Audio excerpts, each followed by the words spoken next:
이 너무 몰라요 사람들이. 여기 유튜브에 댓글 다는 사람들 보면 너무 모르면서 뭐 아는 척 나를 가르치려고 하더라고요. 그래서 여러분들에게 우리가 다 배운 거지만 이제 그 음, 교회 시대에 예수님의 피로 구원받은 그 그리스도인이 가지는 가치가 무엇인가? 하나님께서 여러분들에게 7가지 신비들을 맡겨주셨거든요. 음, 그 신비가 교회 시대에 예수님의 피로 구원받은 성도들과 연관이 있는 겁니다. 그러니까 여러분은 전부 다 신비를 맡은 사람이에요. 그 미스테리한 사람 그러면 좀 이상한 사람으로 여기는데 그게 아니라 7가지 신비를 여러분이 다 맡고 있는 일꾼들이거든요. 오늘 그것에 대해서 공부함으로써 예수님을 구주로 영접한다. 예수님께서 내 모든 죄를 다 용서해 주신 것을 믿음으로 구원받은 성도는 전부 다 일꾼들이에요. 물론 사도 바울이 말할 때에 여기서 말한 일꾼들이 바울과 이제 다른 두 사람의 이제 복음을 맡은 사람들에게 말했지만 이걸 영적으로 정의하면 모든 그리스도인들은 하나님께서 이게 신비들을 다 맡겨 주셨어요. 다만 공부하지 않으니까 신비가 뭔지를 모르니까 자기가 맡은 신비에 대해서 다른 사람에게 설명할 수도 없고 이것을 가지고 세상을 바라볼 줄도 알아야 되는데 자기에게 적용할 줄도 알고 전혀 이제 모르게 되거든요. 그래서 오늘 우리 교회 시대 구원받은 그리스도인이 7가지 신비들을 맡은 것이 무엇인가 이것에 대해서 공부를 하겠습니다. 다시 기도드린 다음에 공부하겠습니다. 거룩하신 주 하나님 아버지, 오늘도 예수님의 빛부림으로 구원받은 주님의 귀한 성도들을 한자리에 모아주시고 또 해외에서나 지방에서나 유튜브를 통해서 한 영으로 주님 앞으로 다가설 수 있도록 자상하게 인도하여 주셔서 참으로 감사드립니다. 참으로 주님께서 보내주신 주님의 귀한 성도들입니다. 이 시간 지각을 열어주셔서 기록된 말씀의 의미를 잘 깨닫고 마음판에 되새기는 귀한 시간이 되게 해주십시오. 그래서 이 말씀이 인생을 살아가는 데 힘이 되게 하시고 또 진리로 인도하는 밝은 빛이 되게 하셔서 아무도 어두컴컴한 골목에서 세상에 기웃거리는 그런 성도로 살지 아니하고 모두가 믿음으로 빛을 발하는 진리의 기치를 높이 드는 그런 성도로 이 땅을 살게 해주십시오. 특별히 지방에서 우리 교회가 만든 전도지와 또 성경 공부와 설교를 통해서 구령하면서 예배드리고 있는 또 귀한 지체들이 또 모여서 예배드리고 있는 분들도 있습니다. 어느 곳에 있든지 주님 사정과 형편을 잘 아시오니 기도에 응답해 주십시오. 가장 의미 있는 삶을 살게 하시고 이 마지막 시대에 배교가 판을 치고 모두가 지옥의 넓은 길로 가는 이때에 은혜의 복음을 전가하고 말씀을 높이 드는 그런 성도들이 다 되게 해주십시오. 특별히 저희가 북녘 땅에 은혜의 복음을 전파하기 위해서 좀 기도하고 있습니다. 주님, 여기 준비된 전도지와 또 사람들이 있습니다. 주님의 때에 또 주님의 방법으로 이 전도지를 보낼 수 있도록 좀 역사해 주십시오. 바람을 불게 하시고 방해하는 모든 마귀의 세력들을 막아주셔서 주께서 조성하시는 최선의 환경 가운데서 이 임무를 잘 수행할 수 있도록 좀 역사해 주십시오. 이 일에 기도로 참여하는 성도들을 귀하게 보시고 기도에 응답하여 주시며 또 여러 가지 어려운 문제들과 고민들을 기도할 때에 주님 화평으로 함께 해주시며 또 그것을 통해서 아름다운 간증을 가지고 주님을 섬기게 해주십시오. 이 시간 온전히 주님 손에 의탁합니다. 모든 마귀의 세력을 막아주시고 성령께서 친히 주관하여 주십시오. 주 예수 그리스도의 이름으로 기도합니다.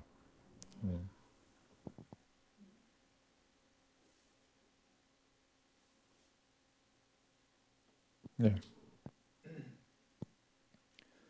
솔로몬의 노래 5장 여기 16절 한번 볼게요. 16절은 이제 지난 시간에도 우리가 했었지 않습니까? 그 앞에 있는 구절부터 쭉 이렇게 내려와서 무슨 말이에요? 이것이 전부 예수님에 대해서 지금 칭송하고 있는 겁니다. 신부가. 그죠? 이제 쭉 우리가 다 했어요. 그 향기에 대해서도 얘기하고 그의 말씀에 대해서도 얘기하고 그의 용모에 대해서도 얘기했지 않습니까? 이제 그러면서 이렇게 16절 마지막에 이렇게 이제 결론을 짓고 있어요. 그의 입은 지극히 달콤하니 참으로 그는 모든 것이 사랑스럽도다요. 예수님의 피로 구원받은 성도들에게만 예수님이 그렇게 보이는 거예요.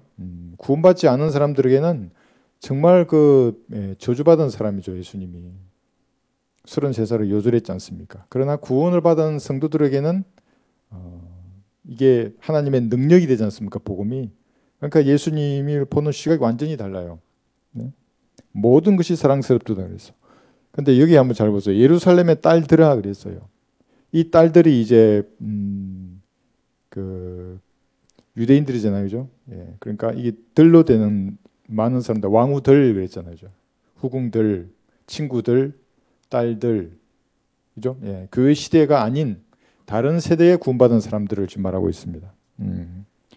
물론 이게 예루살렘 딸들 그러면 이제 환란 성도들, 예, 유대인들을 말하지만 이 딸들아 그래서 나의 사랑하는 이는 이러하고 나의 친구는 이러하도다.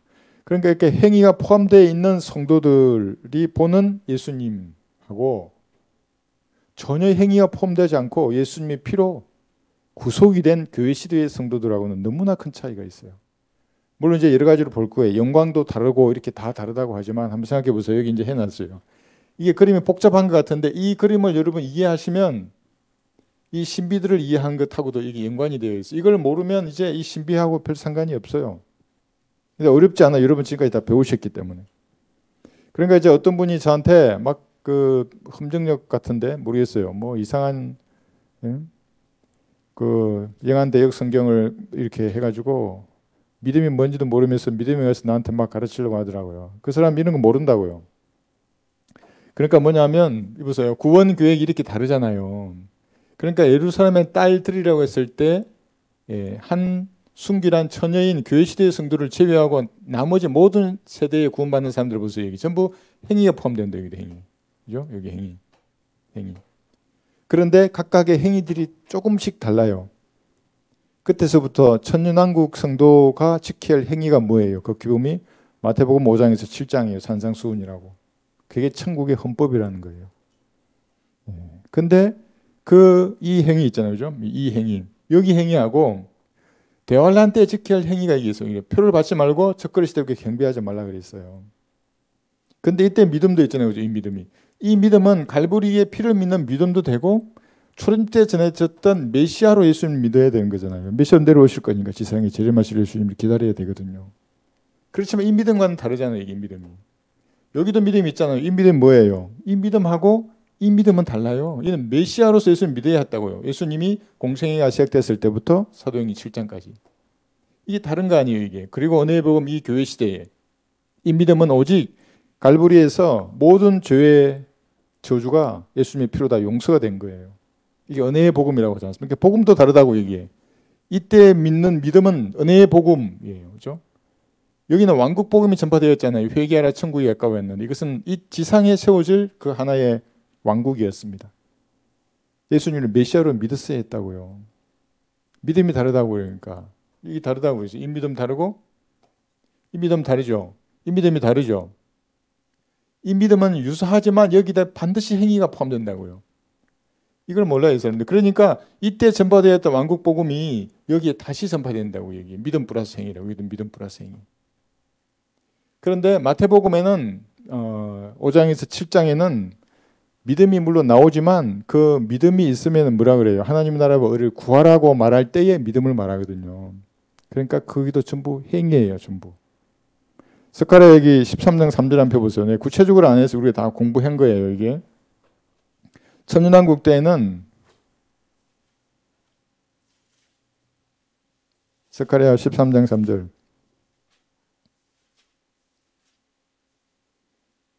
모르면 여러분이 은혜의 복음을 전할 때 그 말씀에 날이 서지 않아요. 막 비유가 잘 떠오르지도 않아요. 13장 3절 보시면 스가랴예요. 지금 13장 3절이에요.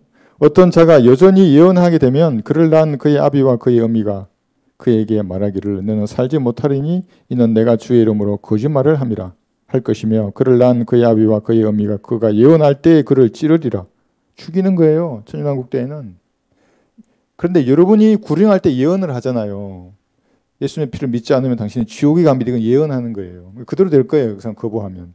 예수님의 피를 지금 믿으면 영원히 사는 겁니다. 믿으시겠습니까? 영원히 산다는 말도 예언하는 거잖아요. 지금은 죽이지 않아요. 예언해도. 그렇게 해야 되고. 그런데 왜 천년왕국 때는 그렇게 되는 거예요? 예수님이 지상의 다윗의 보좌에 앉아 계시잖아요. 그때는. 보지 않는 걸 믿는 게 아니라고요. 그때는 보인다고요. 그때는 믿음은 보지 못하는 것들의 실상이라 그러는데 예수님 앉아 계시는데 보는데 그래서 행위가 필요하다고 구원받는데 믿음이 필요 없고 여기는.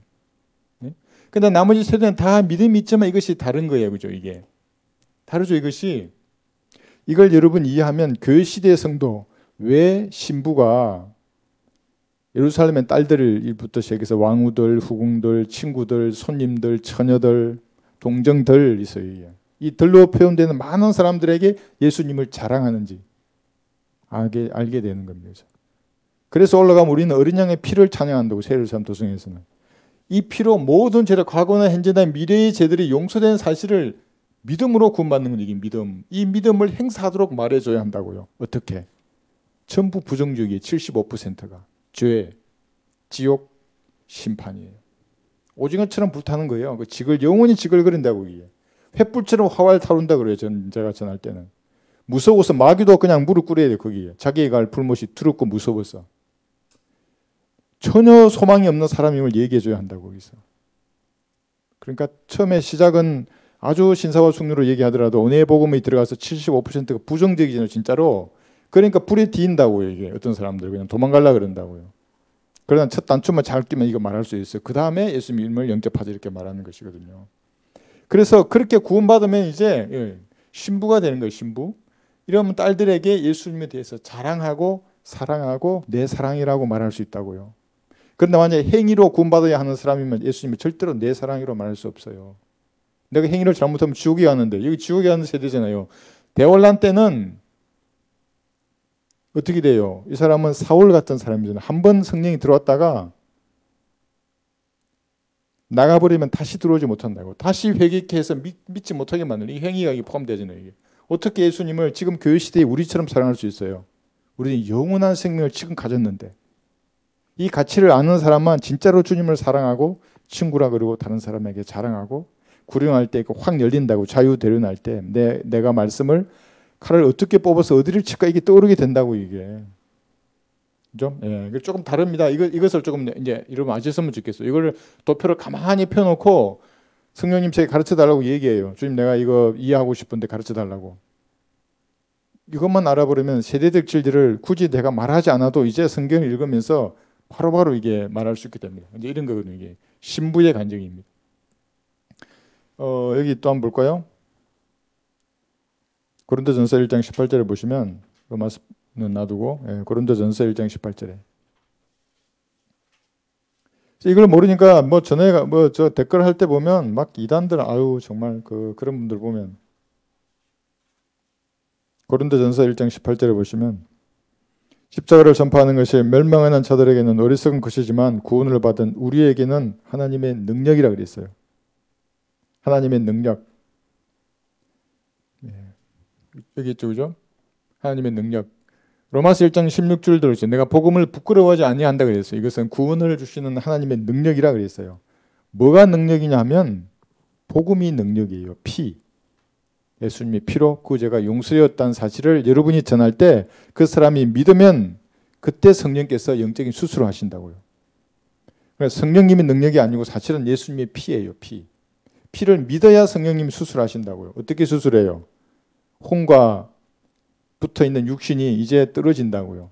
그래서 육신이 짓는 죄가 혼에게 증가가 되지 않기 때문에 영원히 난 생명을 그 사람이 이제 가지게 되는 거거든요. 느슨하게 되는 거예요. 아담처럼. 그죠? 이렇게. 그러게 이게 신부예요. 이런 적이 없는 사람은 오늘 우리 7가지를 배우겠지만 이런 적이 없는 사람은 행위로 구원받은 사람들하고 별 차이가 없다고요. 그러니까 행위는 깨끗할 수 있어요. 그 사람들이. 얼마나 그 구약시대의 행위를 잘했어요. 그 사람들. 근데 그 행위를 지금 그대로 하잖아요. 전부 지옥으로 간다고 그 사람들.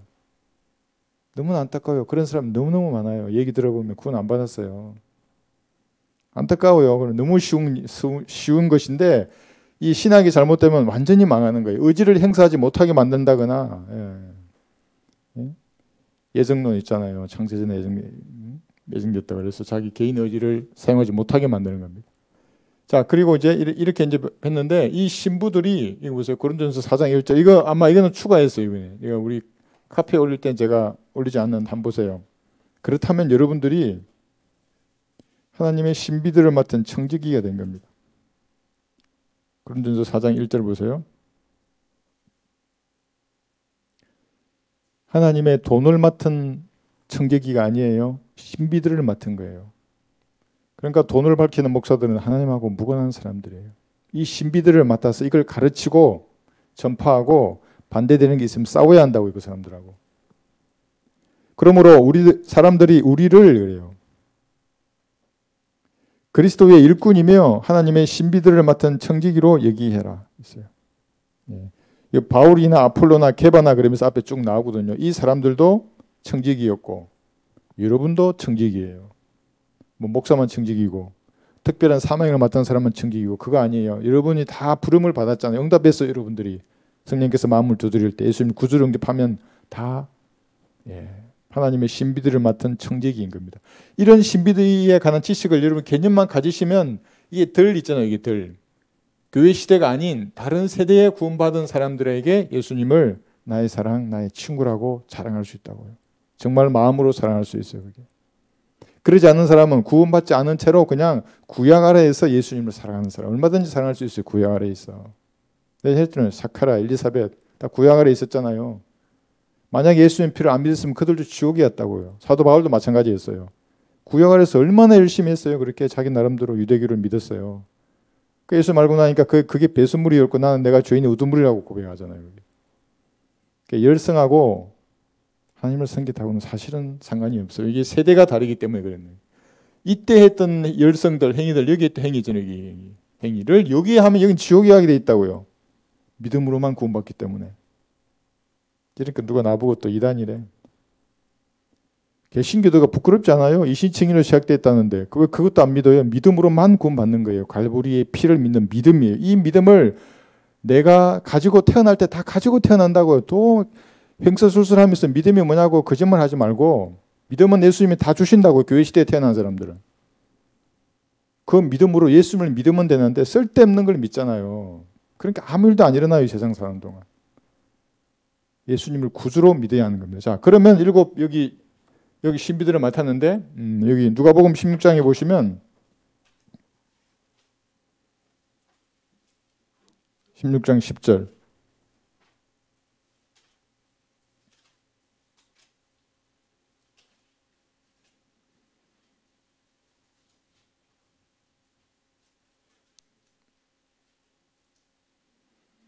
다른 생각하지 말고 이것을 교회 시대에 여러분에게 적용하면 이 신비들을 여러분이 맡았잖아요. 맡은 청지기예요. 그러면 여러분들이 누가복음 16장 10절 말씀대로 지극히 작은 일에 신실한 사람은 큰 일에도 신실하며 또 지극히 작은 일에 부정한 사람은 큰 일에도 부정하니라.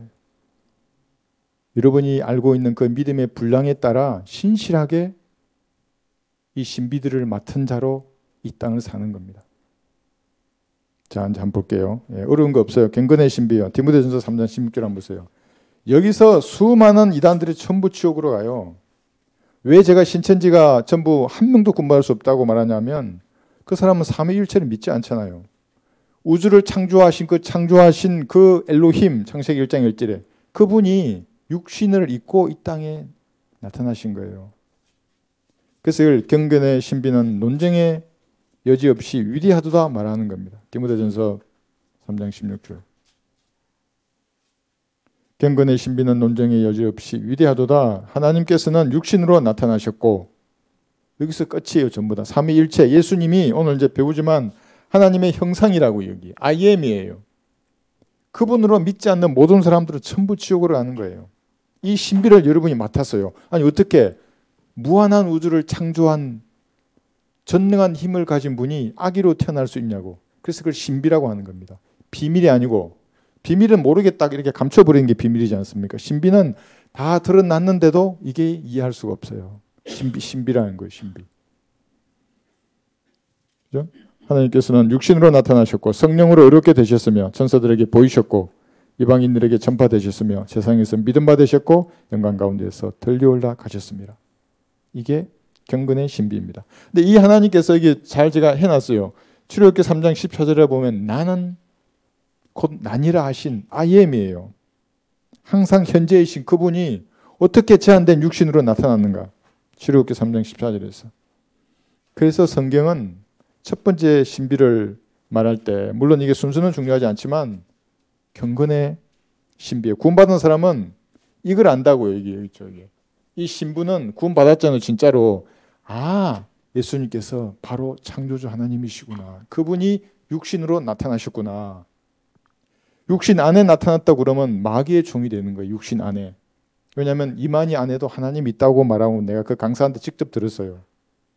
그러니까 예수님이 돌아가셨잖아요. 그럼 성령님이 쭉 나와가지고 이만희 몸 속으로 들어갔대요. 내 전화로 물어보니까. 어떤 사람 문선명이 몸 안으로 들어가는 거예요. 그게. 또 어떤 재림 예수라 그러면 그 사람 몸 안으로 들어가는. 그럼 그 사람이 하나님이 된다는 말이잖아요. 그게. 이게 마귀의 교리라고 이것이. 무슨 여기서 이론적인 삼위일체를 논할 필요가 없어요. 출애굽기 3장 14절에서 하나님께서 모세에게 말씀하시기를 나는 곧 나니라예요. 말씀하시기를 너는 이스라엘 자손들에게 이같이 말할지니 나의 신 분께서 나를 너희에게 보내셨다 하라요. I am이에요. 그러니까 뭐예요? 항상 현재시라고요.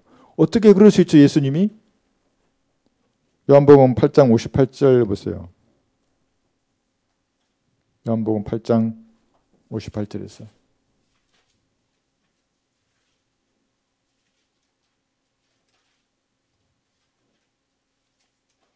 요한복음 8장 58절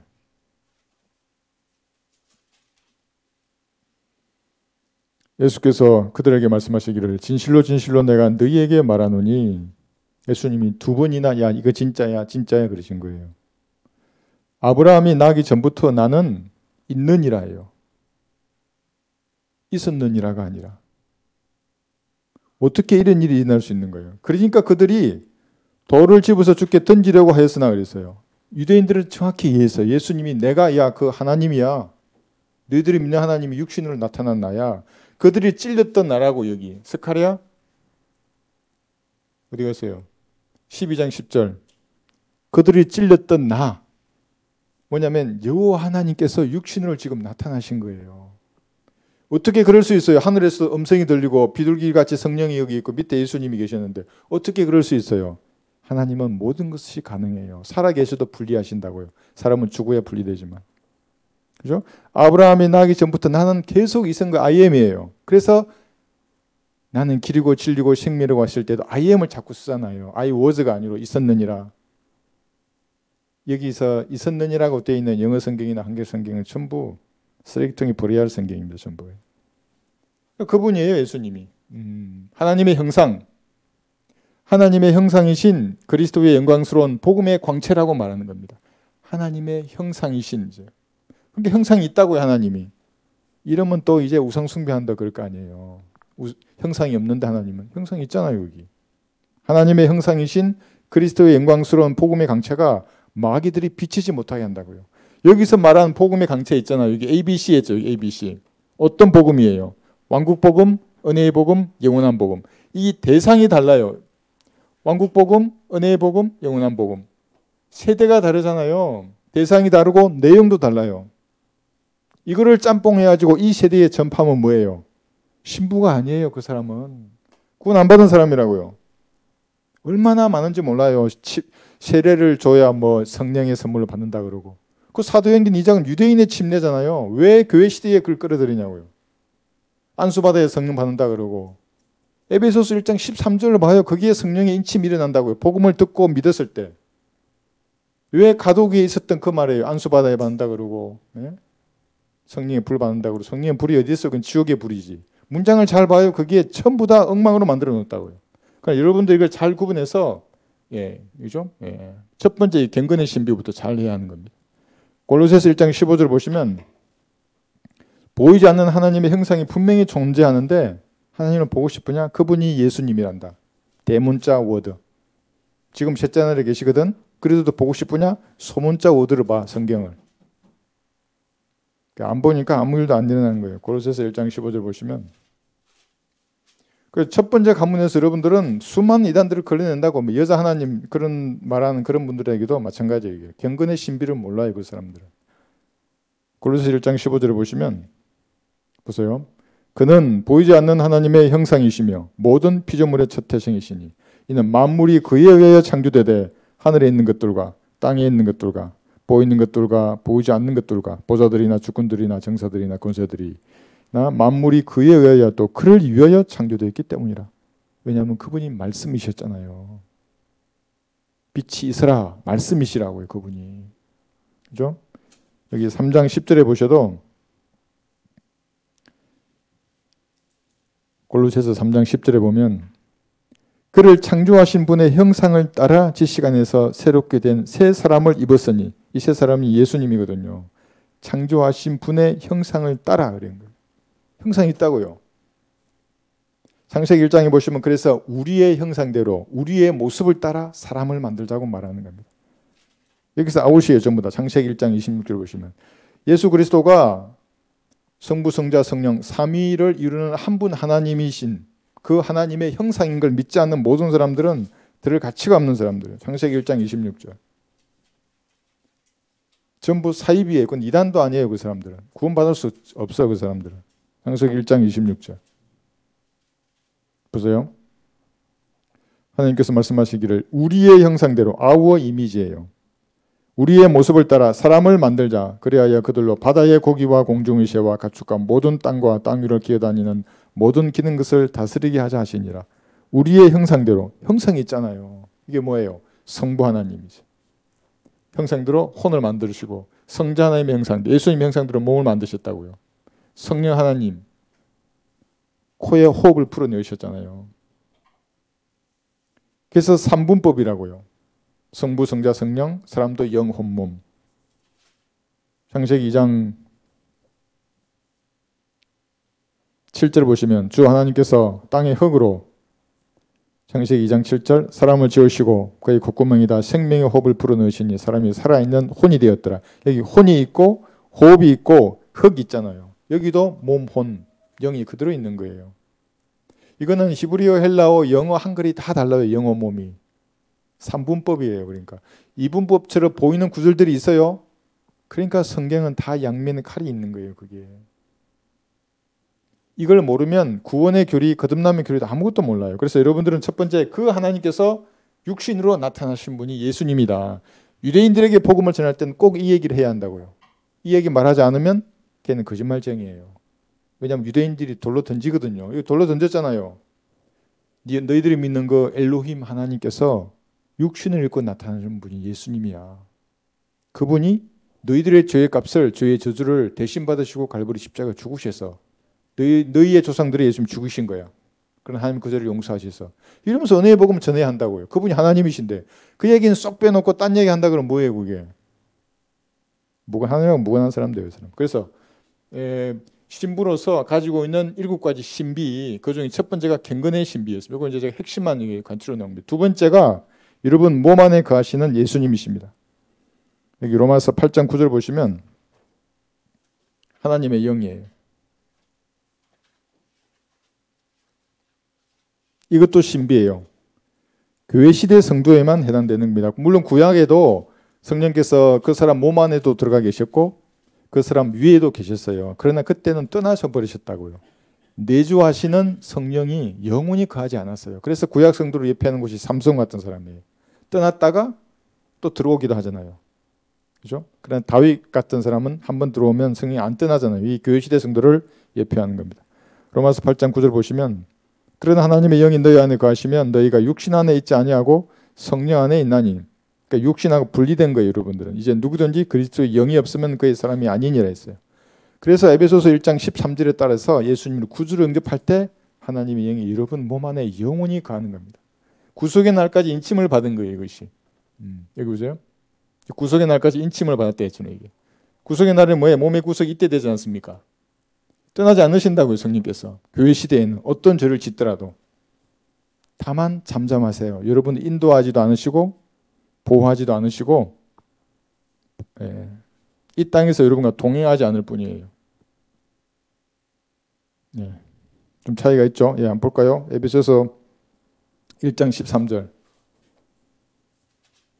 이 구절은 여러분 별 붙여놓고 기초 성경 공부 배울 때 이거 배우거든요. 에베소서 1장 13절. 어떻게 성령을 받는가? 이 교회 시대에.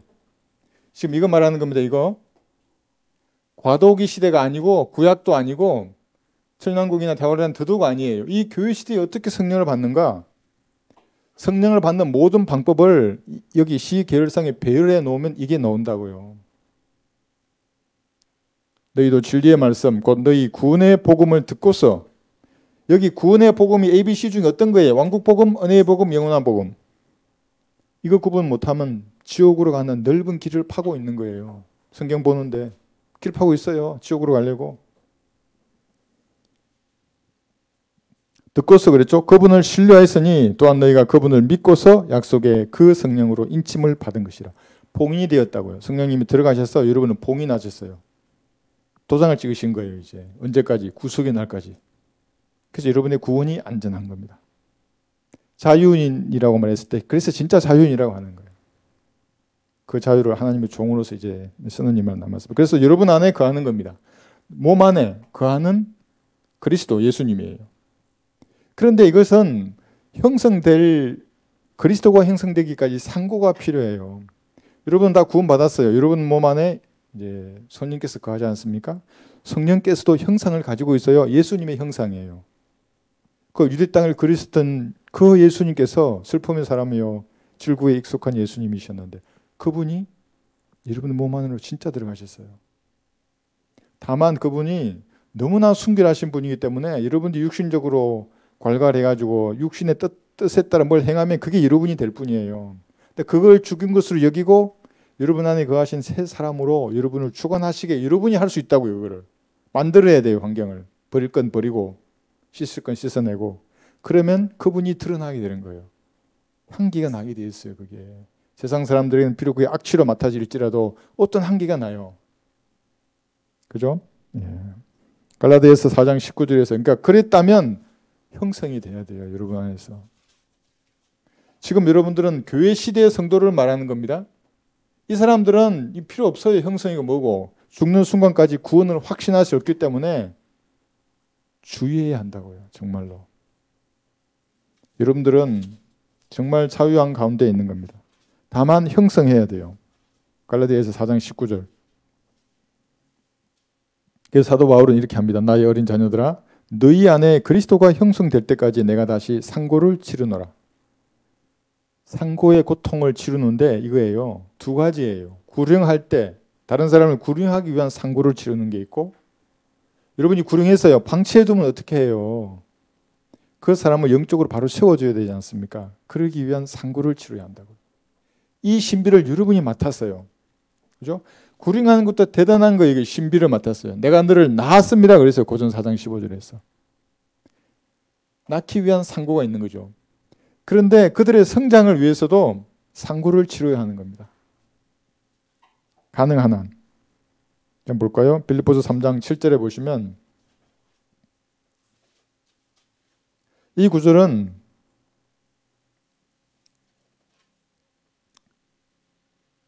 8절부터 볼게요.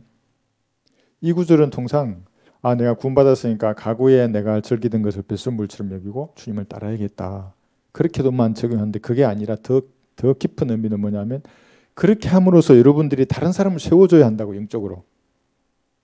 그러니까 내가 세상 것이나 반성경적인 것들을 배설물 여기었으면 그런 삶을 사는 목적이 뭐냐면 다른 사람을 바로 세워주기 위해서예요. 상고를 치르는 겁니다. 8절 실로 모든 것을 손실로 여기면 그리스도 예수 나의 주를 아는 지식이 가장 고상하기 때문이며 내가 그를 위하여 모든 것을 잃어버리고 그것들을 오히려 배설물로 여기면 그리스도를 얻기 위하며 이 말의 의미는 더 좋은 보상을 말하는 겁니다. 이미 예수님이 몸 안에 들어갔잖아요. 사도 바울은. 보상을 얻기 위해서 이렇게 말하는 겁니다. 또 그 안에서 발견되고자 하미니 나의 의는 율법에서 나온 것이 아니요 그리스도를 믿음으로 말미암아 나온 것이니 곧 믿음에 의해서 하나님께로부터 나온 의라 그랬어요. 네. 그래서 여러분 몸 안에 예수님이 거하시는데 두 번째 신비죠. 그죠? 어떻게 거할 수 있는지. 이 창조주 하나님인데 우주를 창조하신 분인데 그대로 몸 안에 들어와 있는데 몸 안에 들어온 예수님은 똑같아요. 그런데 형성된 상고를 치른 정도는 다 다르잖아요. 어떤 아이는 영적인 아기예요. 자기밖에 몰라요. 이건 제가 아무리 해도 안 돼요. 성령님이 가르쳐주기 전에는 이 사람 영적으로 성장할 수 없어요. 자기만 알아요. 모든 기준이 자기 만족이에요. 영적인 아이들. 아이들도 그렇잖아요. 부모를 모르잖아요. 배고프면 울고 불쾌하면 짜증내고. 근데 자기를 성찰하면서 이제 성장해야 되거든요. 조금씩 성장해서 부모의 마음을 알아줄 때가 있잖아요. 아이들이. 예수님의 마음, 심장. 여러분 지난 시간 배웠잖아요. 예수님의 마음을 가지고 심장을 가지고 예수님의 시각으로 세상을 바라보고 이렇게 했잖아요. 그 눈으로 성도들을 보면 불쌍하지 않은 사람이 없어요. 저 연약한 육신을 가지고 하나님을 성경대로 섬기려고 나 그래 기도하면 맨날 그런다고요. 주님이 부르신 우리 귀한 성도들인데 지금 지켜주시고 보호하시고 기도 응답해달라고. 그 얼마나 그런 마음이 측은지심이 안 들어요. 네. 그래서 배설물을 여기고 죽음의 본을 따르려고 하는 사람이 있다면 그것으로 해서 다른 사람을 세워줘야 돼요. 그런 자세를. 그죠? 예, 여기서 여러분 안에 거하시는 그리스도 두 번째 신비입니다. 그럼 세 번째가 교회의 신비예요. 보세요. 로마서 16장 25절. 그래서 오늘 공부 끝났다고 이거 덮지 마시고 제가 7개를 여기 딱 요약해 놨거든요. 다시 한번 보세요. 그럼 여러분 이게 딱 자리 잡힐 겁니다. 로마서 16장 25절.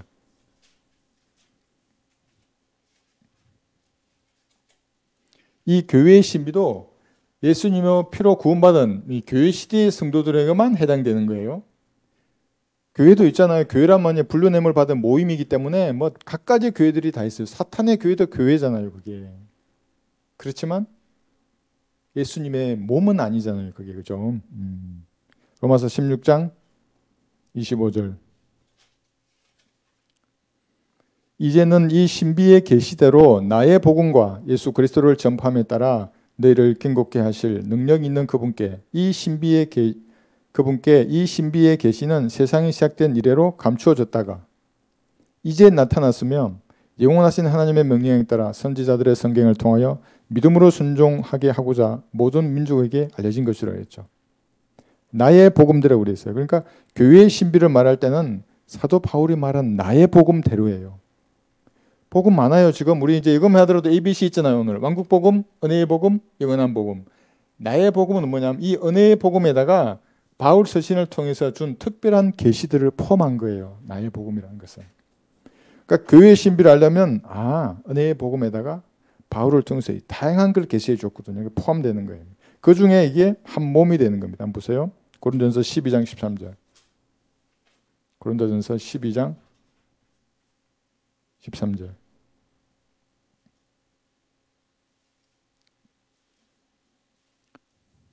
유대인이나 이방인이나 종이나 자유인이나 한 성령에 의하여 우리 모두가 한 몸 안으로 침례를 받았으며 또 모두가 한 성령 안으로 마시게 되었느니라. 한 몸 안으로 침례를 받았잖아요. 잠겼어요. 이 몸이 누구예요? 예수님의 몸 안으로 여러분이 잠겼다고요. 오직 교회 시대 성도만 그런 거예요. 그래서 딸들한테 자랑하는 거예요. 나의 사랑하는 이 나의 신부, 나의 친구라고, 나의 신랑, 나의 친구라고 예수님을 자랑하는 겁니다. 이게 에베소서 5장 30절에 보시면 그의 몸과 살과 뼈의 지체라고 말하는 겁니다. 이런 글을 경험할 수 없어요. 구약시대 성도들은. 대혼란 성도도 마찬가지고. 오직 교회 시대의 성도들만 그런 겁니다. 에베소서 5장 30절. 몸, 살, 뼈예요. 여러분들이. 예수님의. 아무도 끊어낼 수 없어요. 그러니까 구원이 영원히 보장된다고요. 이 측면에서는 여러분들도 칼빈주의자들이에요. 똑같은 거예요. 우리 장로교인 여러분들. 이런 면에서는. 알미니안주의를 우리는 그건 반성경적인 교회예요. 이런 까닭에 남자가 자기 아버지와 어머니를 떠나 자기 아내와 결합하여 그 둘이서 한 몸이 될지니라. 이것은 위대한 신비라. 그러나 나는 그리스도와 그 교회에 관하여 말하노라. 여러분과 예수님이 하나란 말이에요. 한 몸이 되었어요. 그죠? 이 신비를 여러분이 맡은 거예요. 그래서 여러분들이 복음을 전할 때 이 교회의 신비를 여러분이 맡았어요. 그 사람이 예수님을 영접하면 구주로 그 사람도 교회의 한 몸이 되는 거예요. 이 신비를 가진 겁니다. 그러나 이 신비는 이 나와 있는 이 세 가지 중에서 어느 복음이어야 하는 겁니다. 왕국 복음 전하면 안 돼요. 회개하라 천국이 가까이 왔다 그러면은 그 천국이 십자가로 거부되었잖아요. 이 복음이. 그래서 교회 시대 2000년이 시작이 된 거예요. 이렇게. 그리고 대환란이 되면 이게 다시 전파될 거예요. 여기 이렇게. ABC 이걸 이해 못하면 다른 복음을 전하는 마귀의 자식으로 교회를 다니게 된다고요. 막 엉뚱한 거 한다고요. 표적으로서의 은사들 그때 여기서 얘기했어요. 여기 보죠. 왕국 복음은 마태복음 10장 보면 그 표적들이 있었잖아요. 병 고치고 문둥병도 고치고 한번 볼까요? 그것을 지금 행하면 그러니까 표적으로서의 은사를 지금 행하면 그건 왕국 복음을 전하는 표적들이잖아요. 그런 것들이 은혜의 복음에는 표적이 아무것도 없어요. 그런데 영원한 생명을 주는 거예요. 이거는. 왕국 복음은 표적은 있지만 영원한 생명을 즉시 줄 수는 없어요. 끝까지 지켜내야 되기 때문에. 이게 다르잖아요. 이것이. 마태복음 10장에 보시면 8절 보세요. 7절부터 가서 전할 때 천국이 가까이 왔다 말하고. 여러분 천국이 아니에요. 천국은 이 예수님께서 지상을 통치하신 이 왕국이에요. 킹덤 오브 헤븐이잖아요. 십자가 이전에 그걸 전했었어요. 예수님께서. 그런데 십자가로 거부됐잖아요. 그러니까 은혜의 복음을 전해야 한다고. 여러분 이건 이제 잘 아실 겁니다. 이때 나온 표적들이에요. 병든 자들을 고쳐주고 묻는 병자들을 깨끗하게 하며 죽은 자들을 살리고 마귀들을 내어 쫓으라. 너희가 값없이 받았으니 값없이 주라. 제가 청년 때 이 성경을 알고 우리 부대 그 바로 옆에 있는 교회에 시간이 안 돼서 간 적이 있어요. 가니까 이걸 설교하더라고요. 그래서 내가 막 얼굴이 울그락불그해서 아니 여기 죽은 자를 그럼 이 사람들 전부 죽은 자를 살리는 사람들인가? 뭉둥병자도 깨끗하게 하고 예? 이게 말이 되나? 이게 이미 그때 제가 이걸 알았던 때거든요. 말이 안 되는 거예요, 그것이. 예. 이것을 여러분들이 잘 구분하면 되겠습니다. 그래서 교회의 신비, 이것은 나의 복음과 함께 시작되는 겁니다. 로마서 16장 26절 보면 이 구절 가지고 또 사람들이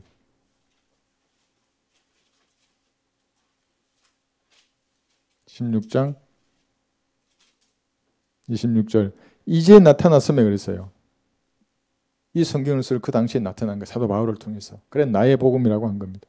영원하신 하나님의 명령에 따라 선지자들의 성경을 통하여 믿음으로 순종하게 하고자 모든 민족에게 알려진 것이니. 여기 믿음으로 순종한다는 것이 행위가 아니에요. 은혜의 복음에 순종한다는 거예요. 은혜의 복음에 순종하는 거.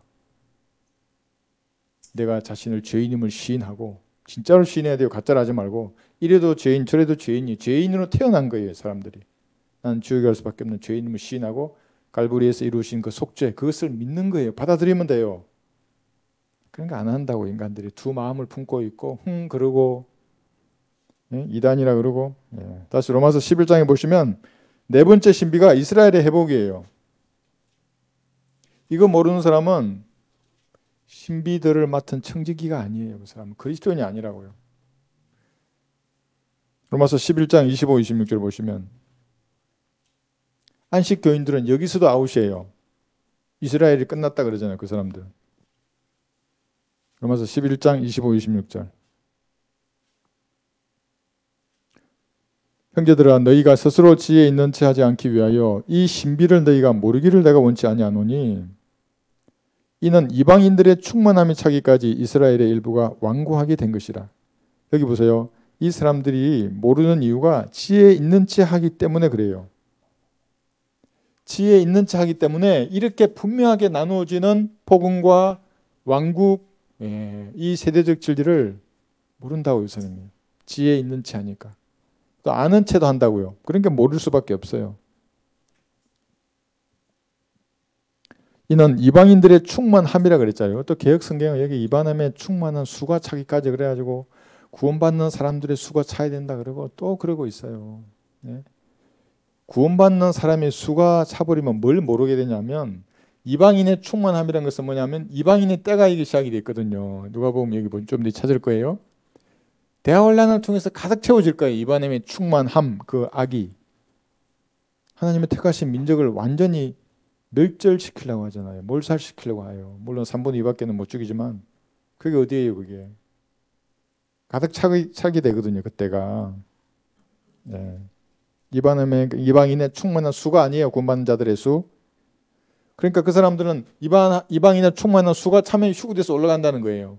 그럼 이거 대환란은 뭔데? 모른단 말이에요. 그 사람들이 그거를. 그죠? 여기 누가복음 21장 24절에 보면 누가복음 21장 24절.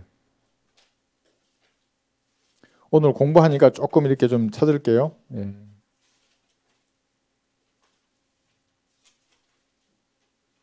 누가복음 21장 24절에서 또 그들은 칼날에 쓰러질 것이며 모든 민족들에게 사로잡혀 갈 것이요 또 예루살렘은 이방인들의 때가 찰 때까지 이방인들에게 짓밟히리라. 지금 안 짓밟히잖아요. 대환란이 되면 실제로 적그리스도가 통치하자는 그 혼란 성전에 앉아서 유대인들의 목을 벨 거예요. 11조로 먹기도 할 거예요. 여기까지만 말할게요. 예. 그래서 이런 거예요. 그래서 이방인들의 때. 근데 이것이 24절, 25, 26절 보시면 그 다음에 지상 재림인 거예요. 25절 보시면 해와 달과 별들에는 표적들이 있을 것이며 땅에는 민족들의 혼란 중에 괴로워하며 바다와 파도가 노하리라 그랬죠. 땅에 있는 민족들이 혼란 중에 괴로워하며 그랬죠. 해, 달, 별, 표적 이게 지상 재림 때 있는 거예요. 그러면 빌레델피아 카페에서 말하는 해, 달, 별 무슨 블러드문 그리고 하늘의 징조를 찾는 사람들이 이때잖아요. 이게 예수님 지상 재림이 다가올 이때 지금이 아니라고요. 그렇잖아요. 이것도 여러분 했어요. 그러니까 여러분들은 그런 게 속지 않아요. 무슨 달이 빛빛으로 변하고 뭐 태양계 행성이 일렬로 그 사람은 이 대환란에 남을 거기 때문에 그런 징조를 보는 거예요. 대환란에 남으면 이거 다 봐요. 해, 달, 별 어떻게 되는지 여기서 아주 잘 볼 거예요. 예수님 지상 재림할 때. 네? 실신할 거예요. 6절. 이 땅에 앞으로 무슨 일이 일어날 것인가를 생각하면 사람들의 마음은 두려움으로 인하여 실신할 것이라. 이는 하늘의 권능들이 흔들릴 것이기 때문이라. 이게 지상 재림을 앞둔 환란 시대의 성도들에게 말하는 거예요. 교회 시대에는 그런 거 없어요. 시대의 표적들을 보고 분별하는 거지. 그래서 제가 전쟁을 보라 했잖아요. 이스라엘과 연관된 전쟁들을. 그렇게 계속해서 전쟁에 대해서 말하는 겁니다. 자, 이제 이 정도만 할까요? 여기 구원자 그랬잖아요. 구원자. 예. 구원자가 시온에서 와서 사로잡힌 사람들을 다 이제 구원할 거거든요. 네. 그래서 이건 보야겠네요. 예레미야 31장 여기 33절을 보시면 예레미야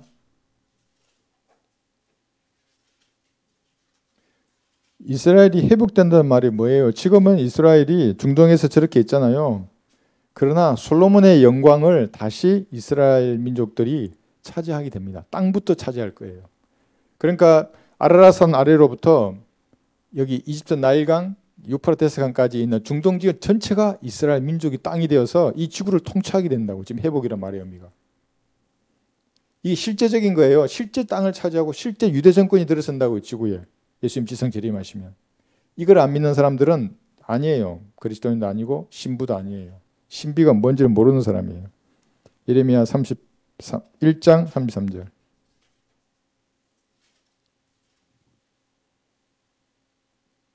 주가 말하노라. 그러나 이것이 내가 이스라엘 집과 더불어 맺을 언약이 되리라 했지. 이 언약이 뉴 커비넌트예요. 우리가 그렇게 강조했어. 네. 그날도 이후로는 나는 내 법을 그들 속에 두며 그들의 마음속에 기록하여 나는 그들의 하나님이 되고 그들은 나의 백성이 되리라. 유대 민족과 맺은 언약이라고 이게. 예수님이 지상에 재림하시면 이 언약이 이루어져요. 이게 천년왕국이에요. 그래서 로마서 11장 27절에는 나의 언약 그럴 때 거기도 커비넌트예요. 예수님이 지상에 재림했으면 이스라엘 민족이 회복된다고요. 솔로몬의 영광이 재현될 것입니다. 그러니까 지금 이 교회 시대에도 유대인들을 미워하지 않는다고요. 그리스도인들은. 물론 뭐 나쁜 놈들도 있잖아요. 거기도. 당연히 그거야 그렇게 하지만 민족 자체를 미워하지 않고 선대해 준다고요. 우리나라에 있으면. 선을 베풀 수 있으면 베푸는 겁니다. 자, 그 다음에 5번째. 바빌론의 신비죠. 이게. 볼까요? 예. 계시록 17장 5절. 조금만 하겠습니다. 예. 그러니까 여러분들 알고 있어야 한다고. 아, 이 신비를 내가 맡았구나.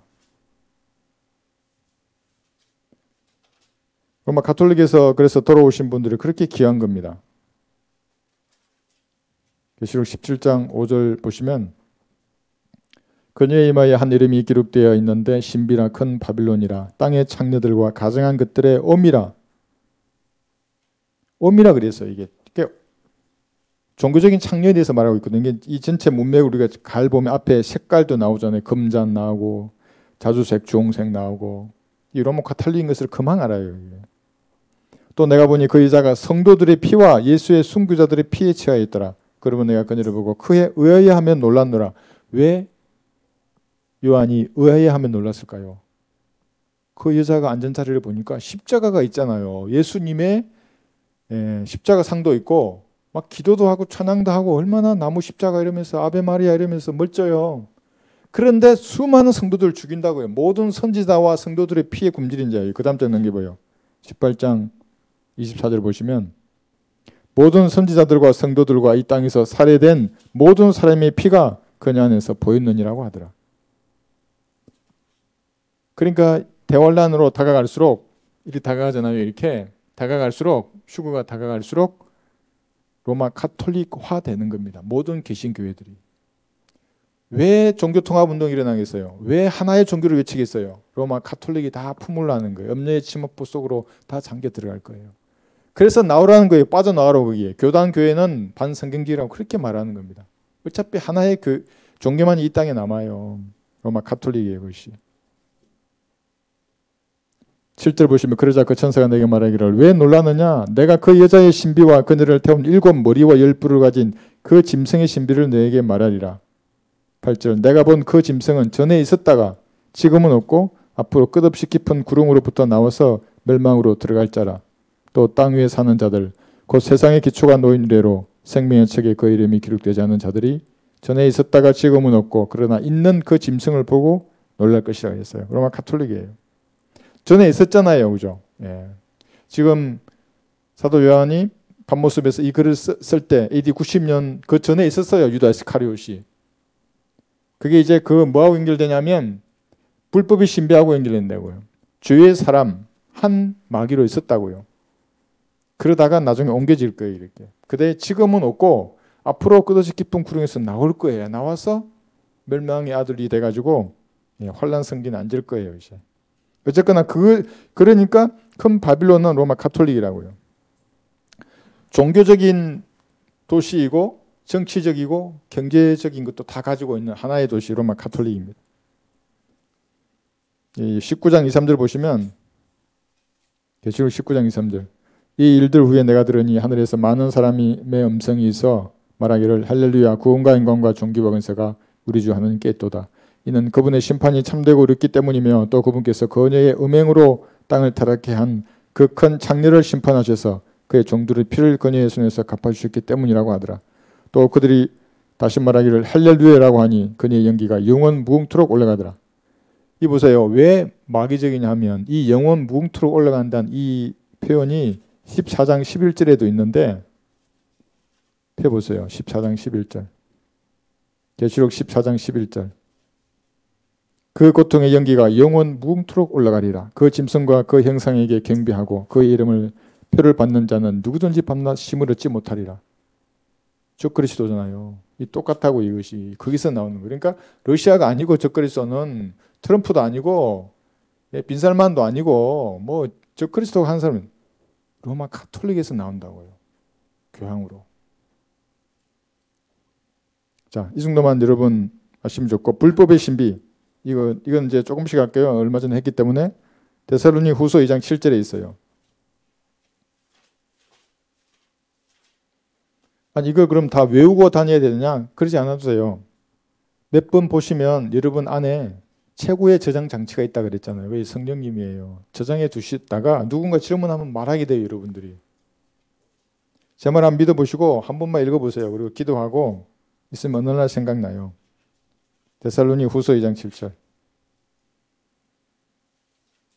불법의 신비가 이미 활동하고 있나니 그러니까 사도 바울이 있는 그때에도 불법의 신비는 활동을 했었어요. 근데 때가 아니니까 옮겨지지 않는 것뿐이에요. 불법의 신비가 이미 활동하고 있나니 현재는 막는 자가 있어 막을 것이나 그가 그 길에서 옮겨질 때까지만 그러하리라. 자기들 스스로 막는다고요. 이 주의 사람이 멸망의 아들이 되는 그때는 언제 후 3년만 여기거든요. 초림 때도 하려고 했었어요. 거부되니까 이게 연기되니까 전체가 다 연기된 거거든요. 그러니까 옮겨질 때가 있어요. 여기 3절 보시면 지금 7절 읽었죠? 3절 보세요. 2장 3절 데살로니가 후서예요. 아무도 어떤 모양으로든지 너희를 미혹하지 못하게 하라. 이는 먼저 배교하는 일이 이르지 않고 지금은 배교한 일이 이르렀어요. 또 그 죄의 사람 곧 멸망의 아들이 나타나지 않고서는 그날이 오지 아니함이라. 멸망의 아들이 나타날 것을 여러분은 눈으로 볼 수 있어요? 볼 수 없어요? 볼 수 없어요. 왜? 다 올라가기 때문에 여기. 죄의 사람이 있을 때는 볼 수 있겠죠. 후 3년 만에 딱 죽었다가 살아나면서 걔가 멸망의 아들로 될 거예요. 육화된 사탄이. 우리는 하늘에서 보겠죠. 이 땅에서 이걸 볼 사람들이 그렇게 음모론에 빠진다고요. 그러니까 구원 안 받은 사람들이에요. 대환란에 남은 사람들은 얘를 보기 때문에 막 오만 가지 다 하더라고요. 뭐 누가 뭐 적그리스도다 그러고 부들부들 뜬다 그러고.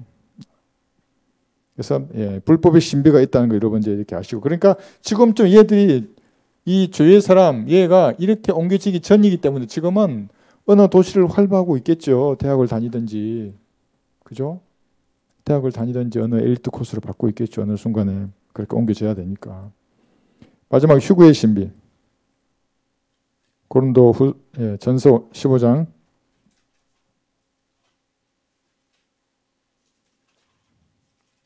51절.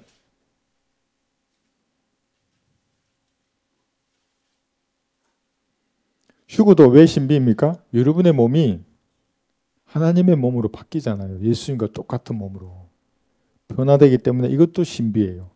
하나님이 어린 아기로 태어난 것도 신비고 여러분이 예수님과 같은 몸으로 변화되는 것도 신비입니다. 여기 51, 52절. 보라 내가 너희에게 한 가지 신비를 말하노니 우리가 다 잠잘 것이 아니요 오히려 우리가 모두 변화될 것이니 마지막 나팔 소리에 눈 깜짝하는 순간에 그러하리라. 나팔 소리가 나면 죽은 자들이 썩지 아니하는 몸으로 일으켜지며 우리도 변화되리라. 이게 육체적인 부활을 말하는데 또 이걸 영적으로 바꿔가지고 이 부활은 그 말이 아니고 뭐 이러면서 헛소리하는 사람들은 전부 마귀 들린 사람들이에요. 진짜로 죽은 자들이 몸이 먼저 일어나요. 휴거될 때는. 이것이 데살로니가 전서 4장에도 나오잖아요. 죽은 자들이 먼저 일어난다고요. 실제적인 몸의 부활이에요. 이것이.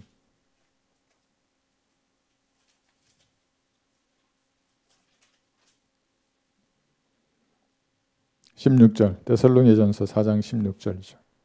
주께서 호령과 천사장의 음성과 하나님의 나팔 소리와 함께 하늘로부터 친히 내려오시리니 그러면 그리스도 안에서 죽은 자들이 먼저 일어나고 그리고 나서 살아있는 우리도 공중에서 주와 만나기 위하여 그들과 함께 구름 속으로 끌려올라가려니 그래야 우리가 영원히 주와 함께 있으리라. 얼마나 명확해요. 문장이. 죽은 자들 먼저 일어나고 우리도 따라서 올라가게 돼 있어요. 이것이 휴게의 신비라고 하는 겁니다. 그래서 우리가 배웠어요. 이게 이렇게 1번 구약 성도의 부활. 그들도 올라간 거예요. 휴거되어서 위로. 예수님이 부활해서 올라가실 때 잠들었던 많은 성도들의 몸이 실제적으로 일어났어요. 욥도 일어났을까요? 안 일어났을까요? 욥이 그랬죠. 내가 내 몸을 입고 하나님을 뵙게 되기를 그렇게 원한다고 그랬는데 아마 모르죠. 됐는지는 모르겠지만 잠들었던 많은 구약 성도들 몸이 그때 일어났어요. 나머지는 이때 일어난다고 믿는 사람도 있어요. 이때 일어난다고 하는 사람도 있고 이때 일어나는 사람도 있는데 어쨌거나 첫 번째 구약 성도들의 휴거, 그 다음에 신약 여러분들의 몸의 변화가 성경에 분명히 명시되어 있는 겁니다. 그 다음에 환난 성도들. 여기서 또 얼마나 많이 넘어져요. 이게 환난 성도의 이 2번과 3번을 모르고 3번하고 2번하고 합쳐버리면 어떻게 돼요? 교회가 환난을 통과하게 된다고요. 또 그러면 구원 설령 구원 받았다 그래도 이 지상 삶을 사는 동안 복음을 전할 수 없어요. 그것도 마귀에게 사로잡힌 게요. 사실은 그 사람이. 그래서 이렇게 첫 번째, 두 번째, 세 번째죠. 첫 번째 부활. 이 사람들 전부 죽은 자들로부터 부활한 사람들이에요. 그죠? 그대로 죽은 다른 사람들은 가만히 있는데 그들만 일어나는 거예요. 모든 죽은 자들은 언제 일어나요? 저주의 부활로 일어나는 겁니다. 그 사람들. 백보자 심판에서 이것을 생명의 부활이라고 하는 겁니다. 휴구의 신부를 여러분 맡았어요. 그래서 복음을 전할 때도 이 내용 알려줘도 돼요. 여러분 잘 모르시겠지만 지금 예수님의 피를 믿었기 때문에 하나님의 영이 여러분의 몸 안에 들어가셨습니다. 예수님이 공중에서 선생님 이름을 부르시면 예수님과 똑같은 몸으로 변화돼서 올라가는 겁니다. 이 신비를 여러분이 맡았다는 것을 잊지 말고 마음에 새게 하는 겁니다. 근데 여기는 안 나왔지만 한 가지가 더 있어요. 이제 그게 뭐냐면 오늘 이것만 보고 갈까요? 계시록 1장 20절 한번 펴보십시오. 계시록 1장 20절에 보시면 내가 본 것은 나의 오른손 위에 7별과 7금촛대의 신비라. 7별은 7교회의 천사들이요. 내가 본 7촛대는 7교회라 그랬어요. 그러니까 금촛대, 우리 옆에 여기 금촛대 있어요. 황금촛대 무슨 교회라고 있어요. 이게 무슨 말이냐면, 그러니까 여러분을 대표하는 여러분의 천사들이 셋째 하늘에도 있다 그랬잖아요. 지상에 있는 게 아니에요. 그래서 하나님께서는 그것을 통해서 여러분이 무엇을 하는지를 다 본다 그랬어요. 하늘나라에 있는 성도들도 여러분이 무엇을 하는지 다 본다 그랬어요.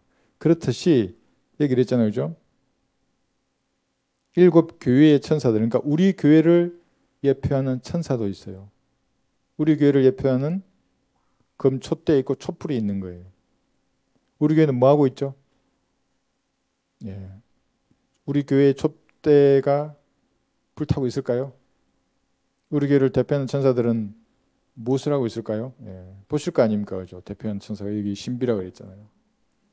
그래서 각자가 중요한 겁니다. 이 신비들을 맡은 청지기로서 여러분 각자가 일할 때 우리 교회를 예표하는 그 촛불은 활활 타오르는 겁니다.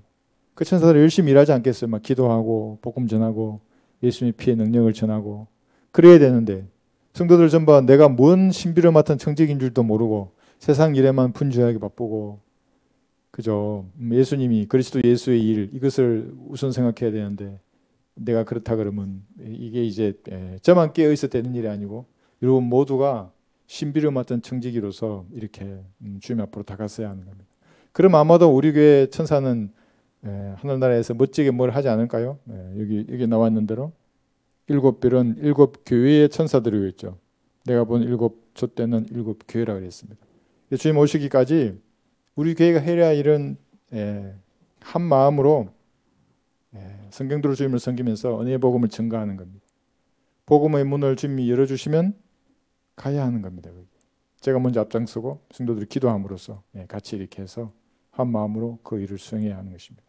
오늘 공부 여기까지 하겠습니다. 이제 끝나시면 여러분 기도하실 거 아닙니까? 이제 모여 계시면 두 분이서 같이 하세요. 합심해서 하나의 기도 제목을 놓고 우리 교회는 제일 먼저 북한에 복음을 전해야 되기 때문에 그 일을 위해서 방해하는 세력을 막아주시고 주님께서 여건을 보장해 달라고.